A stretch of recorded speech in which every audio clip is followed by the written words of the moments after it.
Le libéralisme, c'est un mot qu'on entend absolument partout. Mais le problème, c'est qu'il a l'air de vouloir dire une chose, et puis son parfait contraire, tout ça en même temps. Comment c'est possible?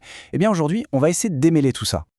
Pensez-y une seconde. D'un côté, on a quelqu'un qui se dit libéral et qui va défendre plus d'intervention de l'État pour résoudre les problèmes. Et de l'autre, on a quelqu'un, souvent un conservateur, qui va condamner le libéralisme comme étant la pire des choses. On a donc un seul mot qui désigne à la fois une idée et son critique le plus féroce. C'est une contradiction totale. La question est donc posée.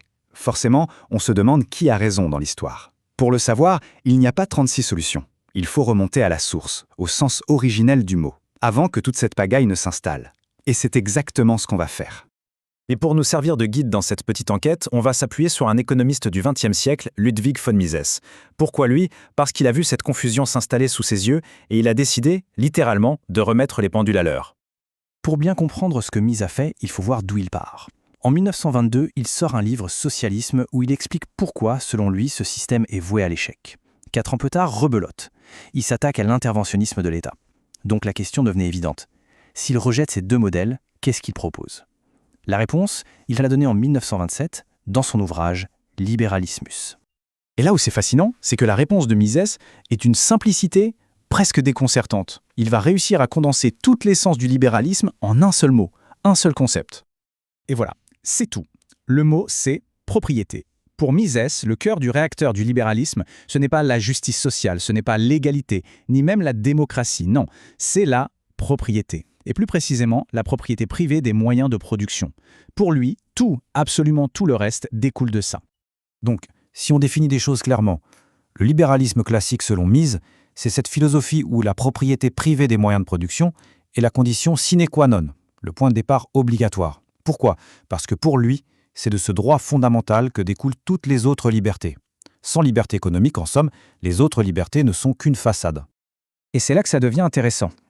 Parce qu'à partir de ce seul et unique principe de propriété, on peut dérouler tout un programme politique de façon très logique. Ça mène à la décentralisation du pouvoir, à une séparation très nette entre l'Église et l'État, à la liberté de mouvement, à la fin du contrôle de l'État sur l'éducation, et même à la paix, grâce au libre-échange.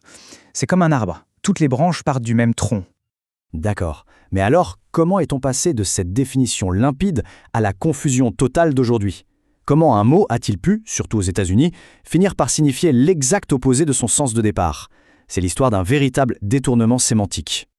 Attention, il ne s'agit pas d'une petite évolution naturelle du langage. Non, c'est bien plus que ça.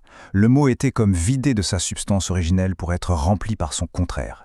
Mises parle d'une véritable tragédie intellectuelle, et c'est ça qui explique en grande partie le brouillard dans lequel on se trouve aujourd'hui. Mettez-les côte à côte et le contraste est saisissant. D'un côté, le libéralisme classique du XIXe siècle, la libre entreprise, un gouvernement limité, la liberté individuelle. De l'autre, ce qu'on appelle le libéralisme américain moderne, la planification par l'État, des régulations partout et l'utilisation de toute la puissance du gouvernement pour la justice sociale. Ce ne sont pas deux nuances de la même idée, ce sont deux mondes qui s'opposent. Ce grand basculement s'est fait petit à petit. Au XIXe siècle, en Europe, quand on dit libéralisme, on pense liberté. C'est simple. Mises, en 1927, est encore dans cette logique. Mais dans les années 50, aux États-Unis, le mot est récupéré par des penseurs étatistes. Et la preuve ultime, la preuve par 9 de ce détournement, c'est le titre du livre de Mises. Quand on le traduit en anglais en 1962, impossible de garder le titre libéralisme. Le mot veut désormais dire le contraire. Il a donc fallu le renommer The Free and Prosperous Commonwealth. Incroyable, non?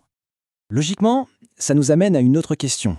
Si ce libéralisme à l'américaine n'a rien à voir avec le libéralisme classique, alors d'où vient-il? Quelles sont ses vraies racines? Et là, la réponse est pour le moins surprenante. En réalité, quand on creuse un peu, on s'aperçoit que beaucoup de politiques dites libérales aux États-Unis, comme le fameux New Deal de Roosevelt, s'inspirent en fait directement de la politique sociale mise en place en Allemagne par Otto von Bismarck, et ce, dès 1881. Les racines de cet interventionnisme ne sont donc pas du tout dans la tradition de la liberté américaine, mais bien dans l'étatisme allemand du XIXe siècle. Bon, pour finir, revenons à la vision pure de Mises. Finalement, c'est quoi le libéralisme dans son essence? Ce n'est probablement pas ce que beaucoup de gens s'imaginent. Mises insiste beaucoup là-dessus. Le libéralisme, ce n'est pas une religion. Ce n'est pas une vision du monde qui explique le sens de la vie. Il n'y a pas de dogme. C'est quelque chose de beaucoup plus terre-à-terre, de beaucoup plus pragmatique. C'est un cadre basé sur la raison pour permettre aux gens de coopérer pacifiquement. Et derrière cette approche très rationnelle, l'objectif est, lui, profondément humain. Le libéralisme ne promet pas un paradis sur Terre. Il promet quelque chose de plus concret, créer les conditions pour le développement pacifique du bien-être matériel. Pour tout le monde. L'ambition est simple au fond, moins de souffrance, plus de bonheur. C'est à la fois un projet pragmatique et complètement universel. Et cette dernière citation de Mises, c'est peut-être la plus forte. Dans un monde politique qui carbure à l'émotion, au symbole, au slogan, le libéralisme tel que le voit Mises, c'est un peu un ovni. Il n'a pas de fleurs, pas de chansons, pas de drapeau, il n'a que la substance, il n'a que les arguments. Et c'est avec ça, et seulement avec ça, qu'il doit se défendre et convaincre. Et ça nous laisse avec une dernière pensée.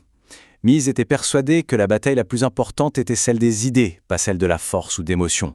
Mais aujourd'hui, dans notre monde saturé de slogans, est-ce que cette conviction est un idéal un peu naïf ou est-ce que c'est au contraire la vérité la plus importante de toutes ?